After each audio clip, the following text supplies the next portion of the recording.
y'all. I'm just jumping on here. I want to give a quick message. Um, it's something that I woke up this morning not thinking about. I wasn't even woke yet. It's like I was in the middle of sleep and being awoke, and it's just something that just jumped out of my spirit, and I probably said it out loud, but it's something that I feel like I said or I heard, but it was with so much passion and with such an urgency that when I woke up and I got moving around, um, I remembered. It's like it came back to my memory, and I was like, "Oh, yo, that was urgent. That was real." So, what it is that it's for. Well, let me tell you what I heard, what I experienced. It was me saying, "Come out of sin, Judah." And so I was like, all right. So I really felt it heavy on my heart to really talk about this. And the first thing I want to say is that I am talking to myself first. Like, seriously. Seriously, I have to tell myself this every day because it really truly is a battle. But it definitely gets easier over time. So, what I wanted to talk about is coming out of sin. And I know a lot of people don't like that word. I think maybe because it makes them feel restricted or judged or something. I don't know. But sin is sin. Darkness is darkness. If you don't want to call it sin, then you can call it darkness. Because there are some things that we do, that we engage in habitually, that is dark. That is not for our highest good. And I'm not just talking about something like, I tend to binge on ice cream every once in a while, or, sometimes I'll have an attitude. That's not necessarily what I'm talking about, which those things can be if um, they cause you to slip up or cause someone else to slip up. Those are things that you really do want to look at and work the kinks out of. But what I'm really talking about is the stuff that we know we shouldn't do. I mean, let's just be real. So Judah is the southern kingdom of um, Israel. So Israel as a nation split off into two different kingdoms. The northern kingdom was called Israel. The southern kingdom was called Judah. And from what I've seen, well, not what I've seen, but what I've heard and what I've researched, Judah was consisting of the tribe of Judah, the tribe of Benjamin, and the Levites. And so these people were specifically, this kingdom was specifically scattered to the four winds, like the Bible says. And so we are Judah. African Americans are Judah. Even people in the Caribbean and some people in the UK and some in Latin America, this is still something I'm still studying on. I don't proclaim to be a professor in, you know, this, but this is what I've come to learn. So Judah is us, and I just really felt the urge to say this, um, because as Black people, we're super amazing, but we have some things about us that are not good as a people. So this is on a personal level, but also as a nation. What I really want to quickly talk about is idolatry. I think when we hear that word, we think about, Bible times or people in the ancient times, and that's just being something that happened. But no, it's very much real today. Um, and idols may not necessarily be different gods other than the Most High. It could be something like celebrities. It could be something like money, men, women, our physical looks. Um,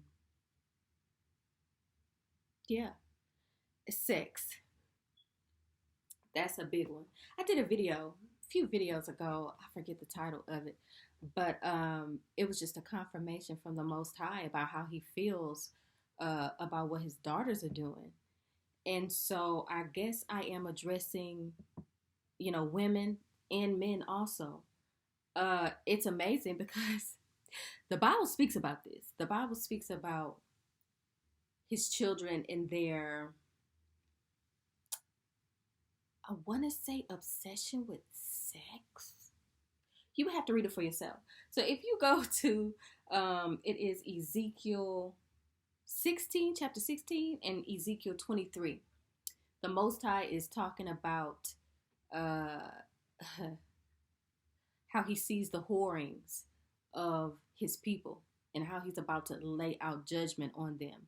And this is written metaphorically, but also literally. So metaphorically, they were serving other gods, right? And that's um, the Most High considers that, like cheating on your spouse, not in a weird way, but it's the way that it's written, that it's like, this is something that you're out here doing. You're out here whoring. Like, I'm the one that called you by my name. I'm the one that made y'all the great nation you are. I brought you out of Egypt. I said, I chose you. And then this is what you go do once I give you success and money and all this. And then also, quite literally, um, they were into very pagan practices, which a lot of them were sexual. And specifically, the Bible talks about this in very graphic detail, which is amazing because I don't know how many people know that that's actually in the Bible. But right now, it's just a warning to myself as well as you guys. I have to continue to say that because sometimes it's a little irritating, and I can feel a bit detached from people who are preaching at me. I don't know if that makes sense because sometimes we do need teachers, but I just need to see your humanity. And in my humanity, I am saying that uh, we got to cut it out. We got to cut it out. Um, we need to cut it out specifically because we are very different from these other nations. We may not look like it, we may not act like it, and we may not think it, but in fact we are, and that's stated in the word. I wanted to pull out a verse where the Most High talks about his children and how they are different and how you're not supposed to look like the world. And especially African Americans, we are just so entangled in this system. And if you look around, all you got to do is turn on the TV for 5 minutes, and it's just like, what? It's wild, the sexual content, just everything's inappropriate and all out there, and it's just wild. And we are the forerunners of it. Let me tell you something. This is a hard, stern rebuke, but it needs to happen. The way I see, not all, but a lot of black women dress. Oh my goodness. I'm like, sis, like, it's wild. And this is on all levels, across all classes. You tend to see this a lot with people who come from from a lower class. I guess I could say, if that maybe sounds messed up, but it's the truth. You see that a lot. But then you also see it with the middle and the upper class. Middle class a lot. It's just it's just too much, and I need to I want to ask women to just, let's start respecting ourselves more.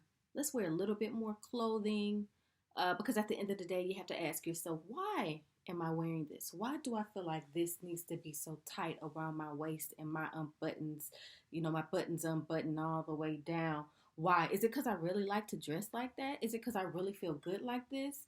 It may be, but I doubt it. I dress like this for myself.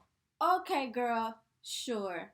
Y'all can miss me with that. I used to say the same thing when I would dress like that. I'm like, I just feel good. Yeah, I feel good because I have men staring at me. That ain't the kind of attention I want, sis. I had to come to learn that.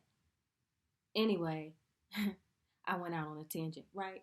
But I wanted to read Exodus 19:5 because I want us to realize that we need to come out of this Western system's ways, right?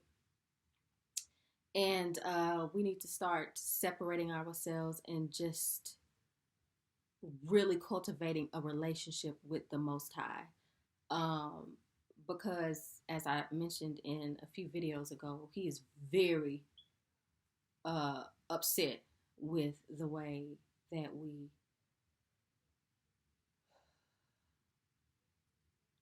the way that we the condition in which we're in. And this is not everybody. And I've had to grow out of that. I didn't see a problem with the stuff that I was doing. I wouldn't consider it idolatry. I really wouldn't. I wouldn't consider it sin. I mean, I knew it wasn't good, but I never thought it was like a big problem. Anyways, 19, um, I want to start at Exodus 19:4, and I'm going to read all the way down to 6. So, Exodus 19:4, you have seen what I did to the Egyptians. This is the Most High talking. How I bore you on eagle's wings and brought you to me. Now then, if you will obey me faithfully and keep my covenant, you shall be my treasured possession among all peoples. Indeed, all the earth is mine. But you shall be to me a kingdom of priests and a holy nation.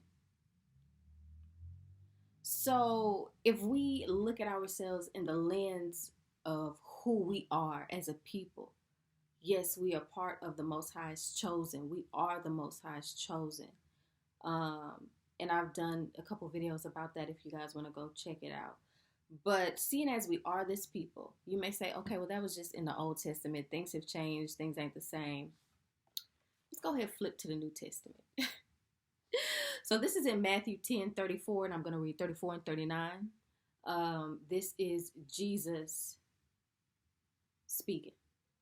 And I'm reading this because I want us to see that we're different. I don't care. We are known the world round, right? For some really great things. But now it seems like we're known for some really dark things, all the sex and the music videos and the music, the lyrics, the rap, the hip hop, the gang banging, the drugs, the violence, the reality TV. It's just crazy, and the Most High is over it. So this is Jesus speaking, and a lot of times we think of Jesus as this soft, floating on a cloud. Oh, yeah, he's that. He has some of that in him too, but he's really about that life. And so Matthew 10:34 and 39 says, don't think I came to send peace on earth. I came not to send peace, but a sword. He that loves his life, which you could equate as your desires, will lose it. And he that loses his life or his desires will find it. So this is basically summing up dying to your desires. That's what people say when they say, carry your own cross, or I die to myself. We come into this world with desires through genetics, from our environment. We have desires, and not all of the desires we have are healthy for us. Some of them can lead to complete destruction, and you might take someone along with you. So I just wanted to bring that up because I wanted people to realize that Jesus came to divide. And if we think we are the same as everyone else, we will go down with them. So I I just want you all to really get it together. And I say that to myself too, because there are judgments coming, and we want to make sure that our relationship with the Father is right, that we're constantly growing and working on ourselves. Because at the end of the day, these desires create bondage, create it's like it ensnares you. Yeah, it may start off cool, having sex or whatever, drinking, smoking all the time, daily. But as time goes on, those things can be destructive. They are destructive. And so, us specifically, it's time for us to get on out of this. I also, without making this too long, I want to go through a couple of verses. So, what are we coming out of? You know, I heard, "Come out of sin, Judah." It was like a cry, you know. And so, what is the sin we're coming out of? Well, I want to go to Isaiah 33:14, and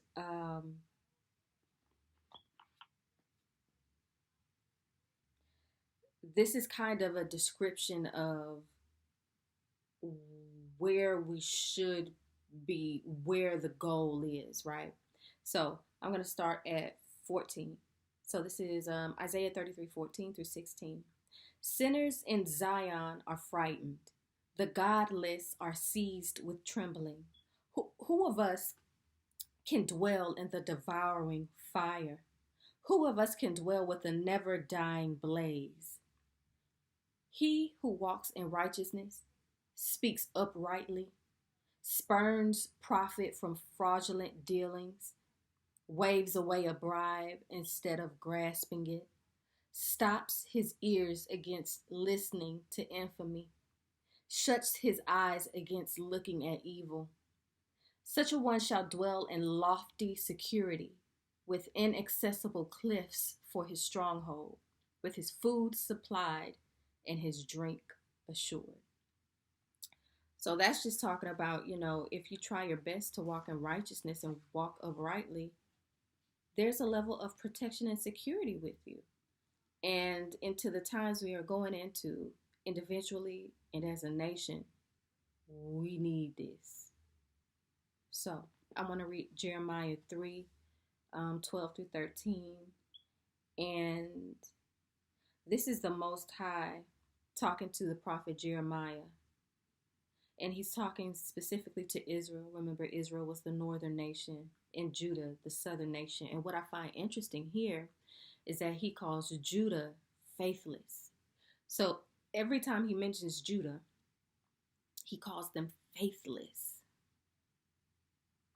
So, verse 12, go make this proclamation toward the north and say, turn back, O rebel Israel, declares the Lord.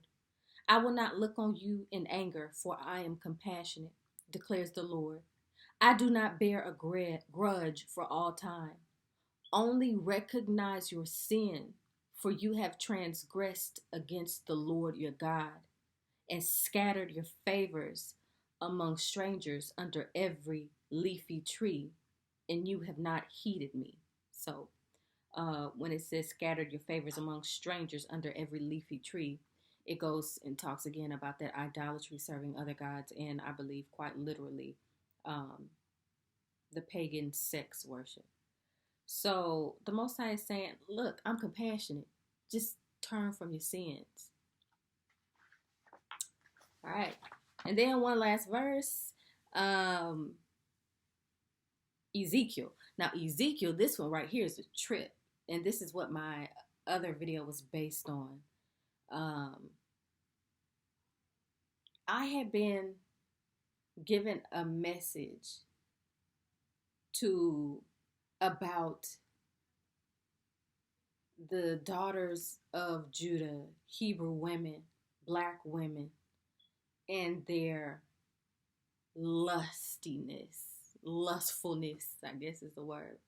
And at first I was denying it because I got it from all different angles, you know. And I was just like, no, we not like that. What you saying? No. And then finally, I ran across this verse which tripped me out because I didn't even know the Bible talked like this. But black women, we got some work to do. We got some work to do. This is what it says. This is Ezekiel 16:15. This is the Most High talking to Ezekiel, the prophet, telling him what he needs to tell his people because he's getting ready to send judgment and it's about to be on. And this is him saying why, the Most High saying why. So he says, you took your beautiful things made of the gold and silver that I had given you, and you made yourself phallic images and fornicated with them. Now, I'm trying to think of how to like approach this because something passed through my mind earlier. I was like, you know, it's metaphorical, right? It's metaphoric talking about the phallic images and fornicated with them. Basically, you making these images of penises. That's what a phallic is. Let's just say it. And fornicate with them. Fornicate in this context, meaning uh, you worship them. You turned away from me. Fornicated with them. But then I also thought this is probably quite literal. And then I started thinking about sex toys. Look, sis, I'm not trying to take away your fun, ruin your life, put restrictions on you. This is what the word said. This is what he told me to tell you. Okay? Listen. So, take it to him. I'm just a messenger. Don't be getting mad. Don't click up off here. Be like, she don't even know what she's talking about. Ugh. Just listen. Okay? So as we go down to verse 26, we're in Ezekiel 16. Uh Listen. It says, "You played the whore with your neighbors, the lustful Egyptians." Now, when I go down, I'm reading out of the Tanakh. When I go down, it has a footnote that says "big of phallus." So they said lustful Egyptians, but really it's translated to big of phallus. Didn't know the Bible talked about that stuff. But again, this correlated with the dream I had and the confirmations I had. And the Most High really wanted me to speak about this. Okay, didn't know he talked about that in the Bible, but he sees it. He don't like it. This is a hard word to say because I used to be that chick. I used to be that chick, and I probably would have been mad if somebody would be saying this to me. I'd be like, girl, okay. Going with your little holy. I've been feeling all types of ways, but this is the word. This is what he wanted me to say, so I'm going to say it. And again, talking about these big of phallus Egyptians, when we go to Ezekiel 23 and verse 20, she, meaning Israel, his people, lusted for concubinage with them. Talking about the Egyptians, whose members were like those of asses and whose organs were like those of stallions. Okay, so what am I saying? Sex.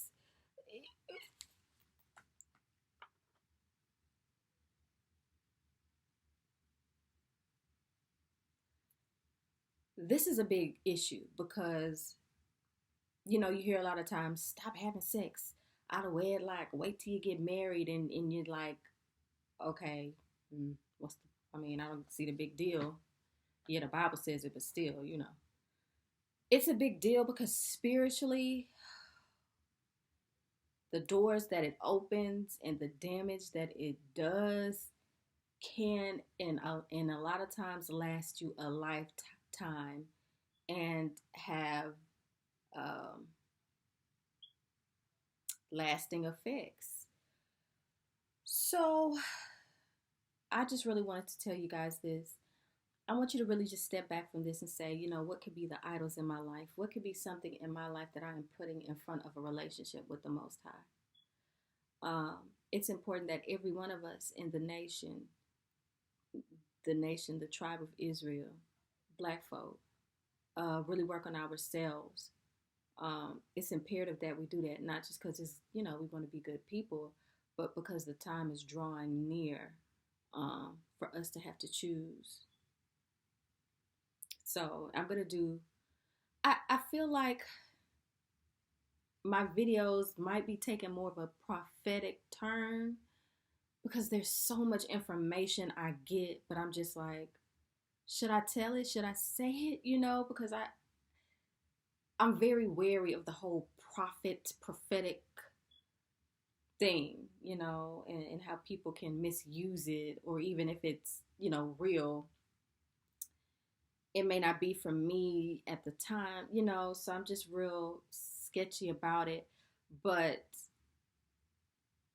a lot of my videos, I don't think will make sense unless I really go into detail about what I believe the Most High is telling me. Um, and so that's just where we at. So whatever sin it is, whatever popped in your mind when you first started hearing this, without judging yourself and pushing it to the back of your mind because you don't want to deal with it, stop and think about it. Ask the Most High, what idols do I have up in my life? What's the darkness? What's the sin? What doesn't please you? And I say that to myself because there are many areas in my life that I have victory in. Like, I've really overcome some things that I used to be like, I'm never gonna stop doing this, or I'll never get away from this. Like, I don't know how it's gonna work. But then there are other things in my life that are holding on just a little bit tighter, and they like, I ain't going nowhere. So I'm saying this to you guys, and I'm saying it to myself also. So I hope this wasn't too, like, all over the place.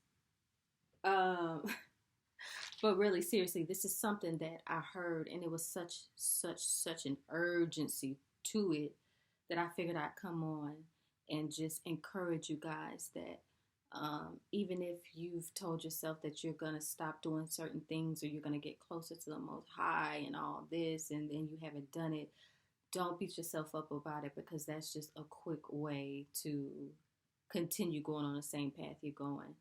Um, the Most High is compassionate, and He wants to have relationship with you. It. So just talk to Him. You know, just be real and talk to Him and ask for help, because this is the time now. This is the time now. So I hope you guys were able to get something from this. I hope you guys were able to hear my heart, and that I was able to maybe say something that would plant a seed inside of you, that will encourage you to get closer to the Most High. We really need to do this as a people. He's very displeased with a lot of the stuff that we as a people have going on. So, thank y'all for listening. Drop a comment below. I would love to hear how you guys feel or what you think. Of course, subscribe, and I will see you guys later.